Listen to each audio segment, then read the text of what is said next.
السلام علیکم ورحمۃ اللہ وبرکاتہ۔ بسم اللہ الرحمن الرحیم۔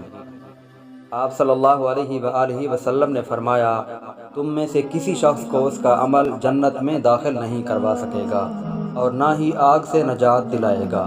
صحابہ نے کہا، اے اللہ کے رسول، کیا آپ کے ساتھ بھی یہی صورتحال ہے؟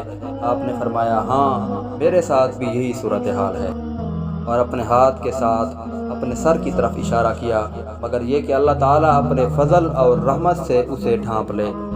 2 مرتبہ یا 3 مرتبہ کہا، سیدھے ہو جاؤ، قریب ہو جاؤ اور خوش ہو جاؤ۔